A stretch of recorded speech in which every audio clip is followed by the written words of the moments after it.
Hi everyone, also welcome from my side. We're really happy to have you all in this room because it's the 5th event of our Artful Leaders Club that we established 2 years ago. And it's the first one that's actually live. So it's a huge pleasure to have Anttu with us talking about leadership. So welcome.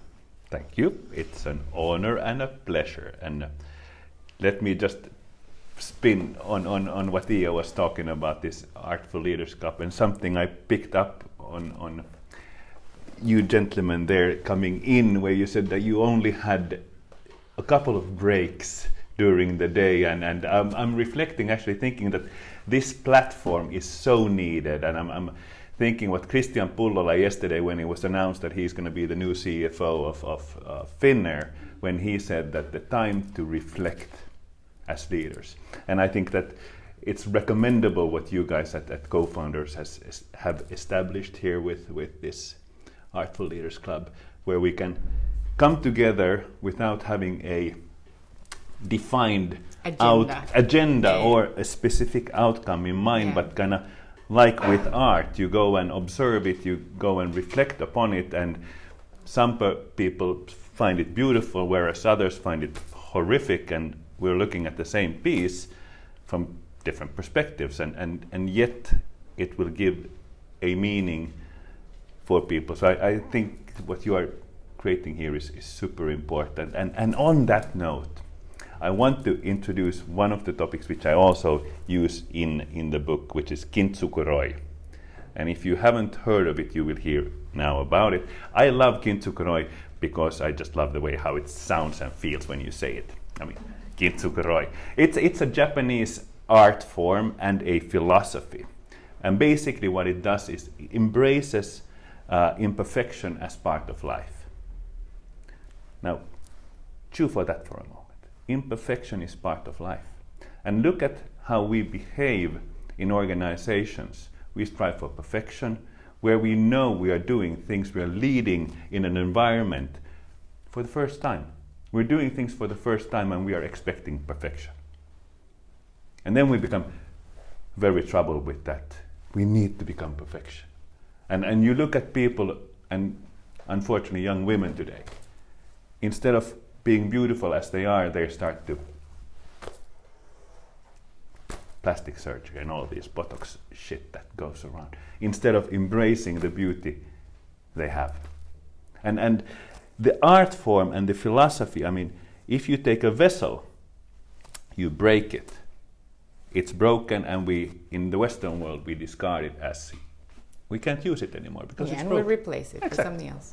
Yeah. Whereas kintsukuroi takes the broken pieces, take silver, gold, or platina, and puts it together and making it even more beautiful than it was to begin with by highlighting the imperfection. And actually, Alex has kindly put a picture of kintsukuroi in the break room, or in the room where the food will be served. So you will actually see what kintsukuroi is about. But that's one of the topics I think that we should embrace in leadership.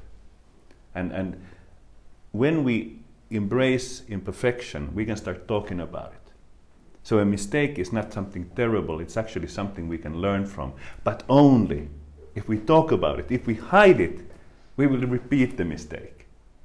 And here's the absurdity, I think. Yeah. And then there was something, Inga, you said about playfulness and art. So how can you bring these people coming together, taking a time to reflect and be playful with it? Yeah, and I love this idea of imperfection, because I think the old leadership model is so based on one model, one way of being really, I think, invulnerable and having a pressure to solve everything and know everything. And I think with embracing and showing your own imperfections, that also makes everybody else in the team being really open. Yes. And maybe create the safe space that we will talk about in a moment. And then thinking about art and the fact that it invites reflection and it has so many different interpretations. Thinking about interpretation, how often we are well interpreted or interpreted in the right way, but sometimes we're also misinterpreted as leaders. Yes. And the subject of this talk is leadership as dialogue. So can you open that up a little bit? And how is leadership as dialogue? How do you see it?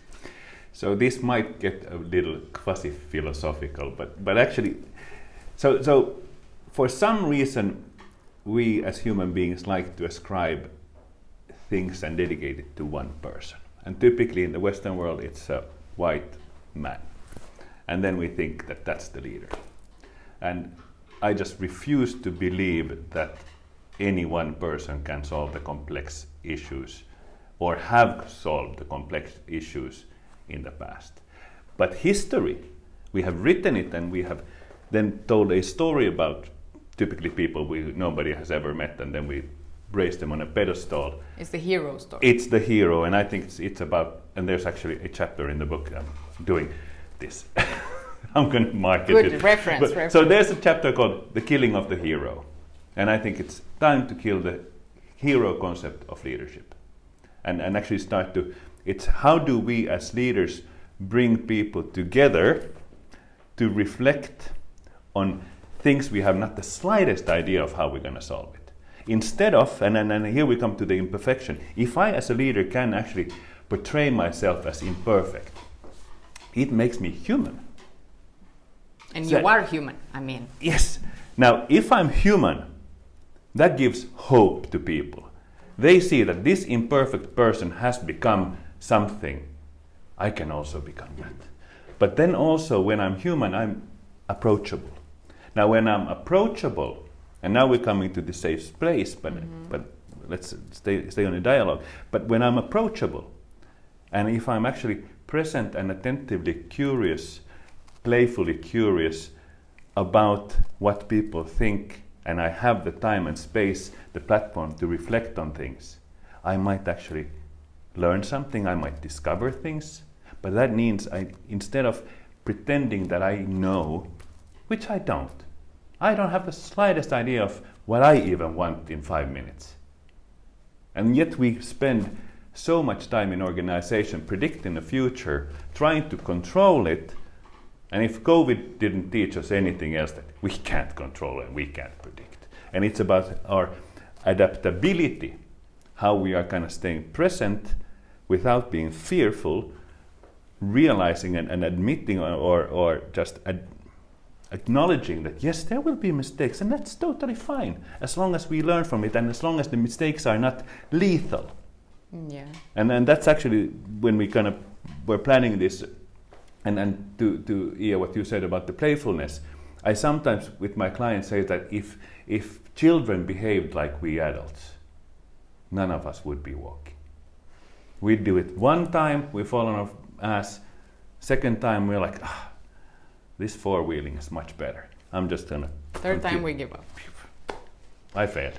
So we just need to kind of take those baby steps, and I think that's probably where it comes. They are safe. They are not big leaps, they are small steps in a safe environment where you are supported, encouraged to seek a way forward. And this is where I think the dialogue comes in. And I have very often asked the question that in a dialogue, where is the leadership? Well, it moves from one person to another. Exactly. And I think that's also, it's a beautiful thing to think about, because there cannot be a leader if there are no people who follow. Yes. Yeah. And also teams contribute to the leadership. They contribute to developing that style, they contribute to the conversation, and without that you don't really have. We have a saying in Romania that's like you're the hero of an empty parking lot, but you're the best in the parking lot. Yes. So yes. I think that's really nice to keep as an idea, that it's always a dialogue. Yes, and to me that is about this, not only kind of the importance of having followership, but also generosity, and that's a concept also. That how often do you hear people talk about generosity when we talk about leadership? How are you being generous with your time? How are you being generous with your attention and actually helping somebody else's idea to eventually fly. And it's not about, again, coming to this concept of perfection, it's not about whether it's perfect to begin with.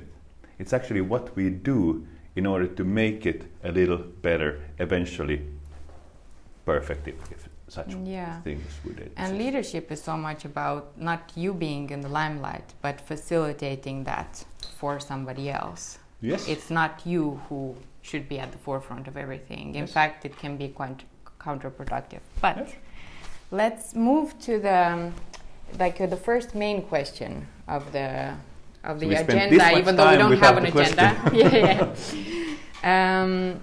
So we were touching upon a little bit about the safe space, but how do you create this emotional safe space? And we had this conversation before, how emotions in the traditional way of thinking and management, they have no place in a business. So how to create... Unless it's anger that we can accept. That is accepted, yes. Okay. So how to create this space emotionally where both people and their ideas and the ways forward thrive?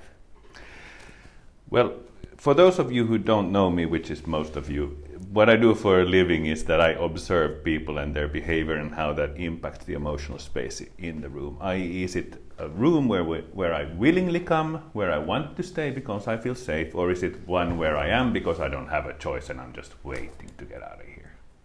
Now, how do we as leaders, and so when I observe, and this is an interesting observation I've made, so when I look at people, it seems like there's a notion somehow that if I am behaving like an asshole, and if I look like really angry and serious, then it makes me competent.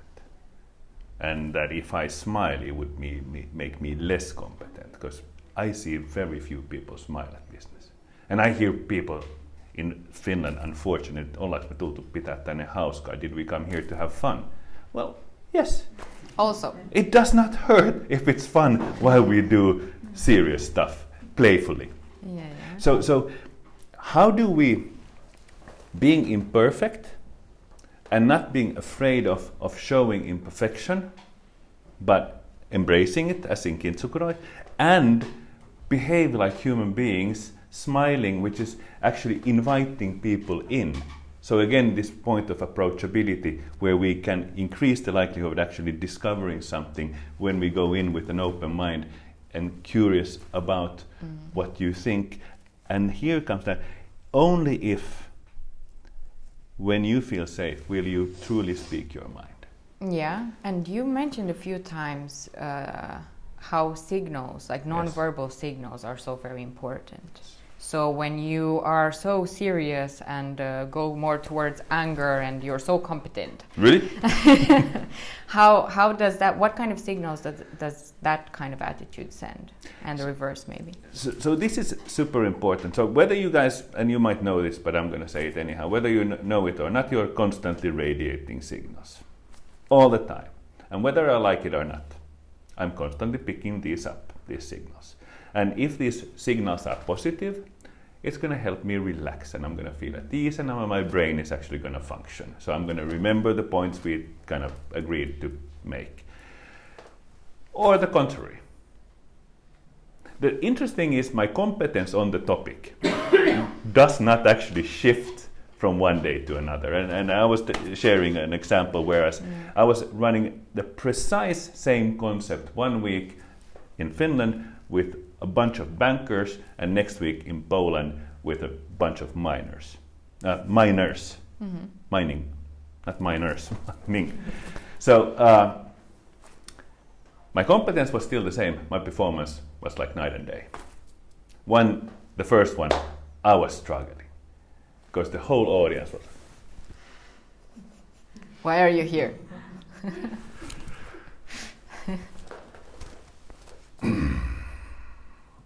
And that's not really helping. And then the other one, they were like from the get-go with me, supportive, smiling, helping. And then nodding. Again, it's more of a dialogue, right? Even though you're the one who's talking, you're picking up on the audience and you engage in some sort of dialogue. Yes. Yeah. And so how do we, to your question, how do we create this emotional space is to be actually quite specific, conscious of radiation. Be conscious of, and this is actually coming again to creating these moments where we can rest and reflect. Because if I'm tired, if I'm depleted of energy, and if any of you would work with me, you know that I'm adamant about breaks every 45 minutes to max 90. Because our brain needs to rest to stay energetic. And the time it takes, or the effort and energy it takes for me to be present and keep my emotion kind of in control, i.e. my emotion is constantly with me. So as you were kind of insinuating, saying that in Finland or in business we're kind of saying that emotions don't belong to business. My emotions are constantly with me. Now if I'm aware of them, and even more if I'm able to articulate if I am able to give it a name, I am afraid, I am anxious, I am worried, I am angry, I am happy, it's going to impact my behavior. And actually this is super important when we are making decisions. If I'm afraid, that's going to impact our decision making. If I'm super happy, we just hit the jackpot, I'm going to take 2 big risks because I'm going to see everything from a pink glass. Yes, let's get all in. Oh shit. So we need to be very conscious of our emotional state so that we can radiate the right kind of signals. But this emotional state for high performance, it can't be too positive either. So I mean, if I'm only giving you positive, you're saying that it should be realistic. That it should be brutally honest. Yeah.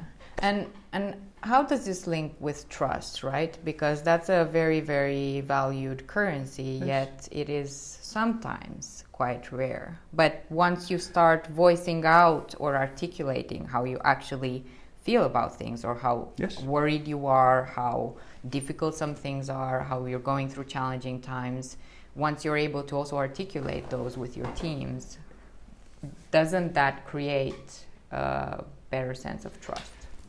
And this comes to the imperfection, and so it's only when I dare to be vulnerable in front of you where you can start. So I'm basically taking all the masks away, where you see me as I am. And only when I dare to be that can I radiate signals which are authentically me. So then I will trust you more, right? You will most likely do that. But this trust, I love the topic of trust, because I can say that I trust the person 100%. And at the same time I can say I trust the same person 0%. And I would not be lying. Because we have 2 levers of trust. So I can trust a person like my mom 100% to take care of my children, because I know her character, I know her values. Would I trust my mom to sit here and talk about leadership and high-performing teams? Not the least.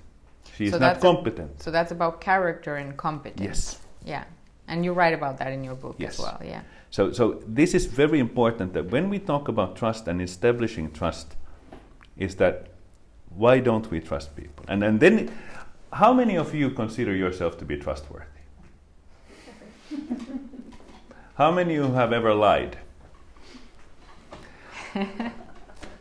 Now, isn't it funny how we think that we are trustworthy even we know for a fact that we have lied? Now, if somebody lies to you, do you trust them? Now, this is weird. And this is why I love my job. But this is so we are dealing with very complicated things which are actually not very complicated, and that's basically why I typically try to bring it back to family, because we can all relate to family in one way or another. And this importance of trust and the emotional space is actually about how do we dare to address the difficult topics with their real names, i.e. taking a conversation which I'd rather not have. It's uncomfortable. Yes, but unless we have it, we're going to grow apart. So my wife and I, we've been together for 25 years married, and trust me, we don't agree on everything. And we have many difficult conversations which I'd rather not have. And sometimes it gets loud. I'm sure you don't have this problem. Now, leadership teams, there are typically more than 2 people. Yeah. And they don't necessarily love each other. And sometimes they are even competing for the same resources. Now, when I observe these leadership teams and they all look like they would be agreeing, I go like, there's something wrong here.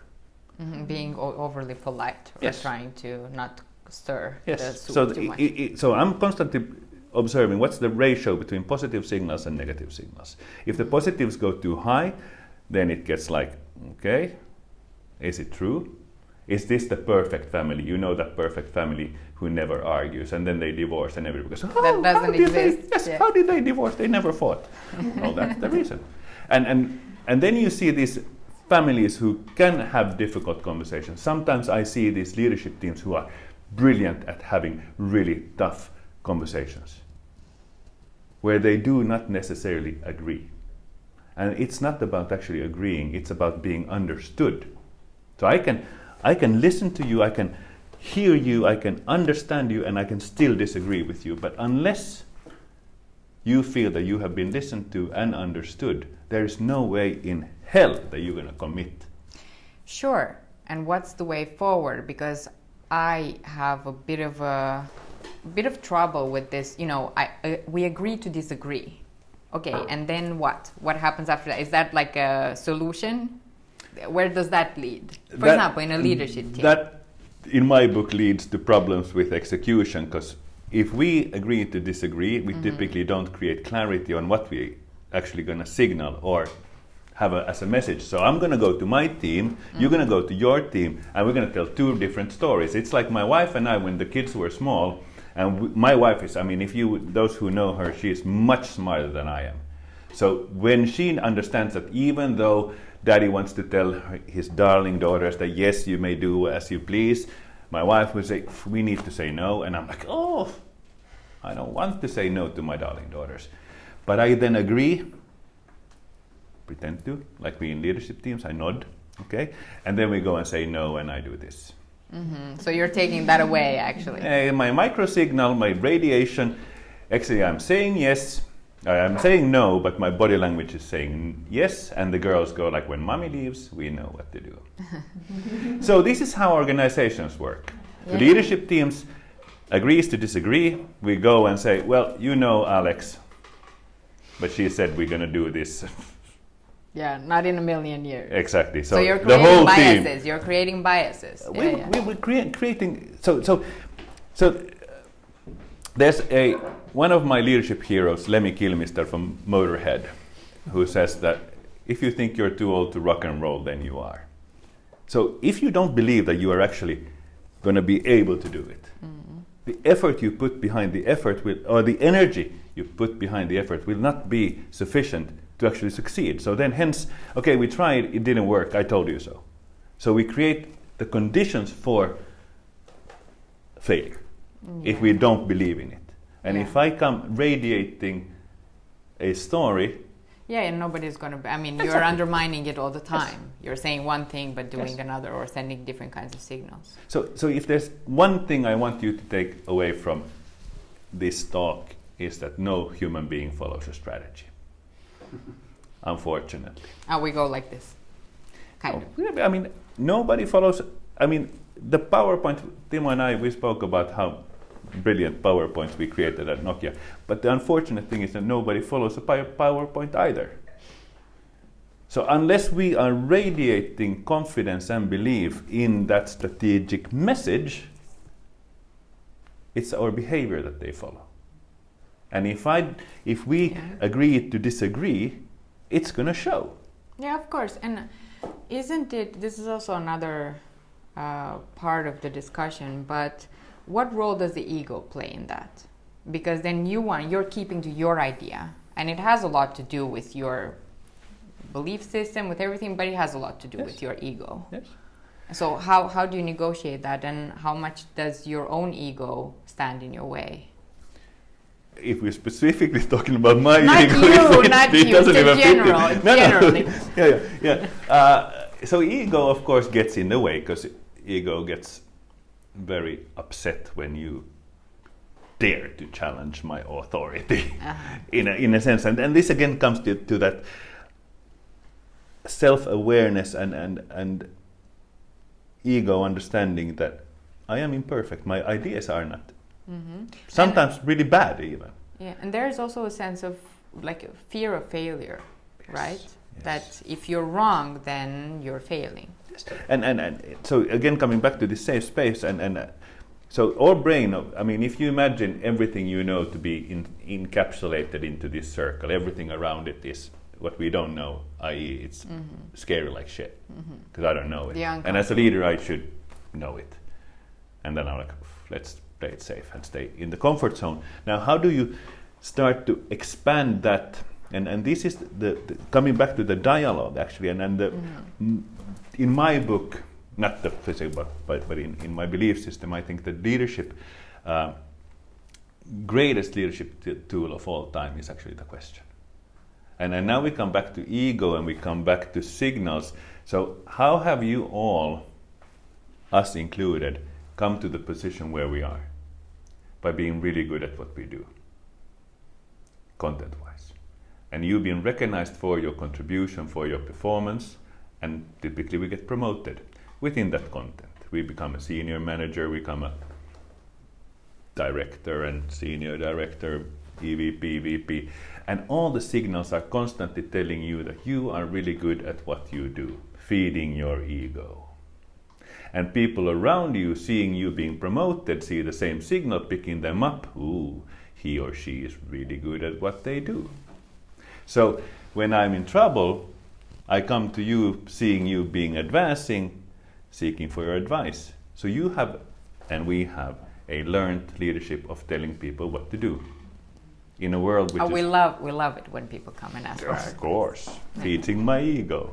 And now we are using the leadership tool of telling people what to do in a world which is hard to predict and impossible to control.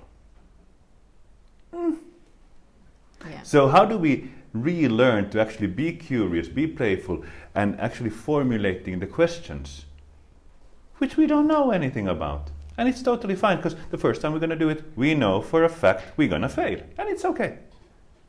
So what you're saying is that it's more about explorations rather than ready answer. And that exploration is also participatory, right? You don't have everything in terms of knowledge on your side, but then you can discover together.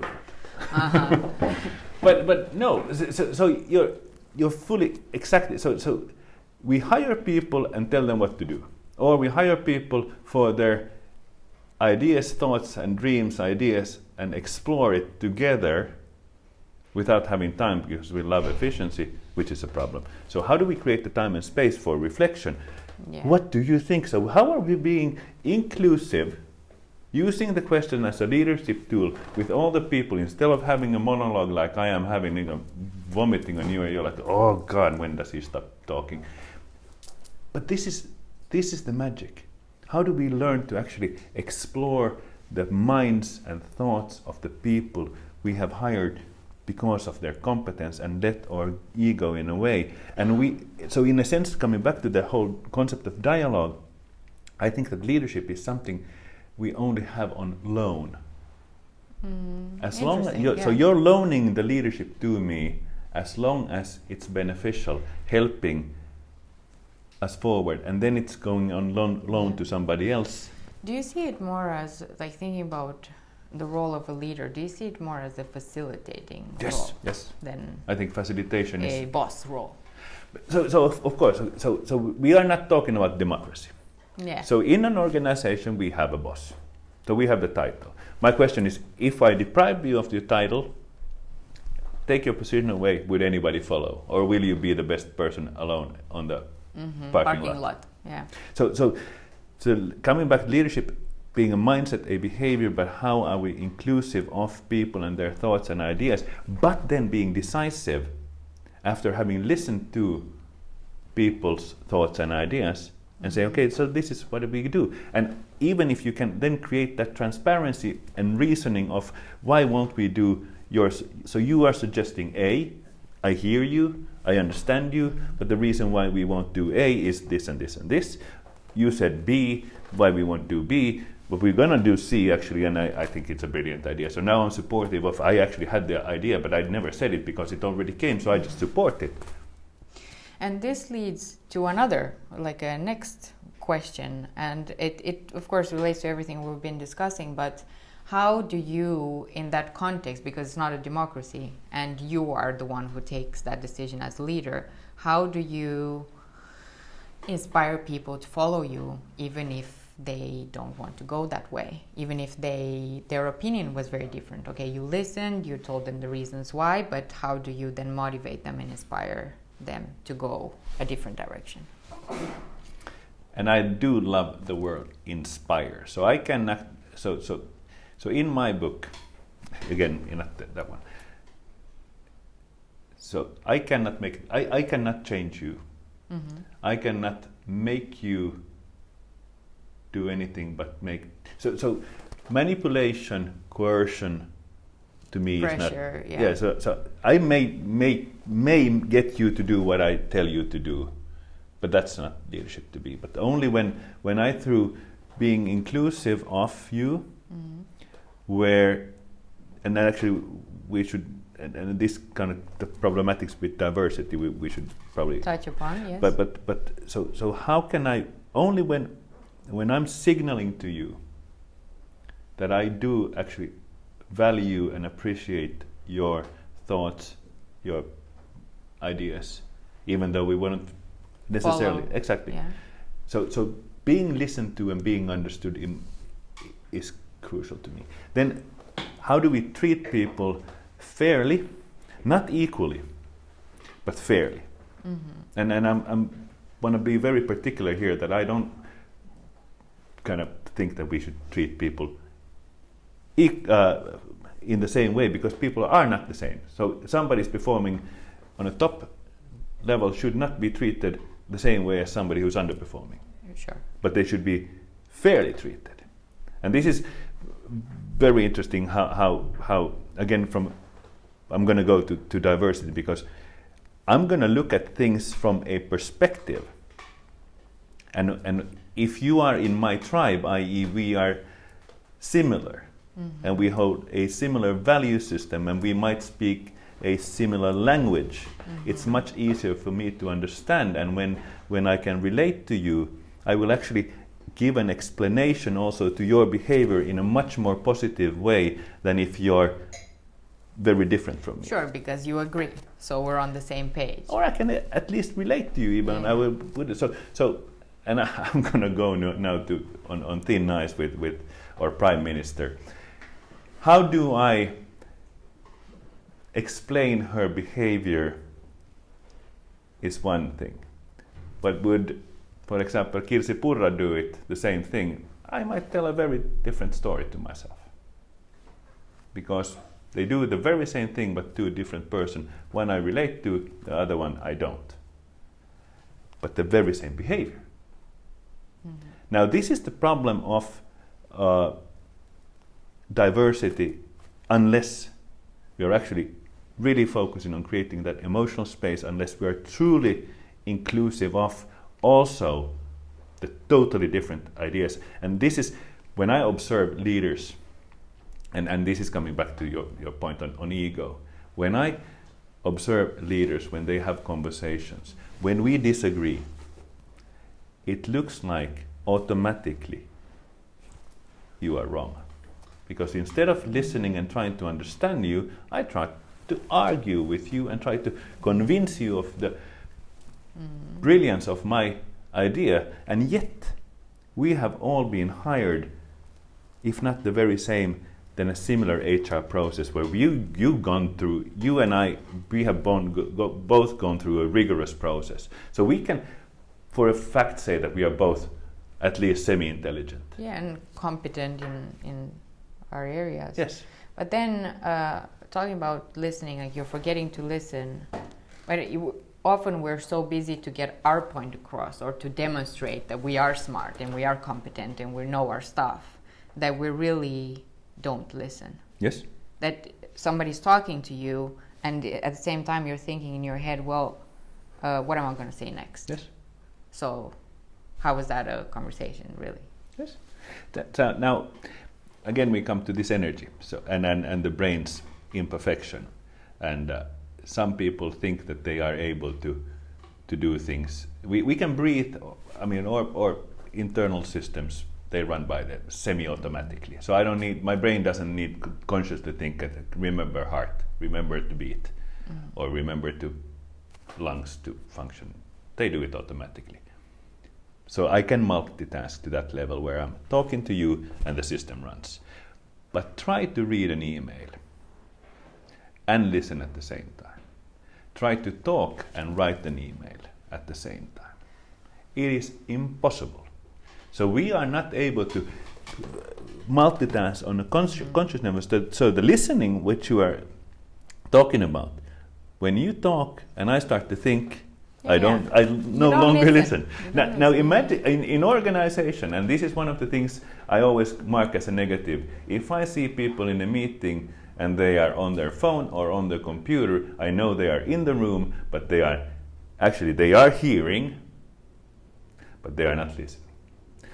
And if they happen to write an email at that time or read it, so this is what happens, and actually there's a scene in the book which happens like this.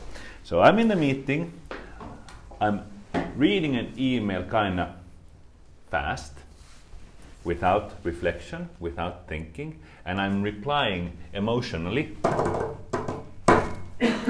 There. And then somebody in another meeting reads it without reflection, fast, and responds. And we have a pretty nice situation going on. Now, would this happen if we would, because we read into pay attention. Exactly, because I'm going to read into stuff. If I like you, well, it's okay. Alex is kind of nicely writing to me that shut the fuck up. If I don't like you, God, atom bomb. Yeah, you also interpret based on character a lot.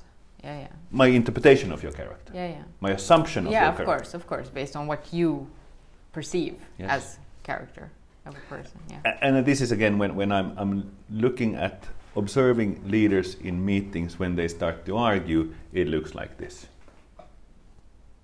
One person is attacking, and as people follow behavior, the other one responds the same way. Now the emotional space here, not necessarily one where you want to be unless you have to. Now, again, the question would be much more opening up that conversation and less attacking, and then you can actually start to, instead of, so very often when we are this, we are on assumption level. But you also don't want to understand, do you? You're not interested in understanding the other person. You're just interested in make you. Yeah, exactly. You just want to make your point across. Yes. Yeah. You're not an idiot. Thank you. I appreciate that. Hey, give us some examples of. I know you go back to family dynamics, which is also very interesting, and make a parallel. But some examples with no names, no specifics, but that you encountered maybe more than once or quite often in your work with different leaders, different companies. Something that you see is very present now, maybe. Well, I probably the lack of attention and presence is one with which I very often see. The lack of smiling, which I probably, these are kind of things I've already addressed. The lack of actually being genuinely there and daring to be approachable. So I mean, you look at all the powers stuff we have on us, which protects us from becoming vulnerable in front of each other. But well, probably one thing that I see is the lack of time, and where it leads to is when a meeting comes to an end, we verify the alignment and commitment typically with we're all okay, we all agree, and everybody like yes. And we don't have the slightest idea what we agree on. But you just want to get out of it. I need to go to the next meeting, and I do not have a time for a 2-minute break. So I'm rushing off, assuming that we spoke about the same thing, and we are talking about very complex things like digitalization, and it looks like children talking about sex. Like, digitalization, I don't know what that is.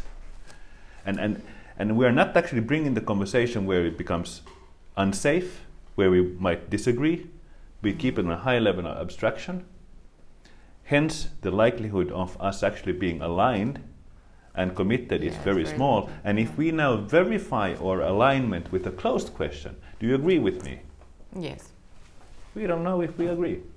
But isn't there, I mean, have you seen in your experience this still like fear to ask open questions, or fear to ask when you don't really know, or fear that you might look stupid if you're asking something? I don't know if I see fear of asking questions or open questions, but I see a struggle of actually keeping the questions open. Because, and again, this comes to we are so knowledgeable and we want to show our knowledge that we say things. Let me ask you an open question, and then we start to elaborate our point of view, and then we say, do you agree with me?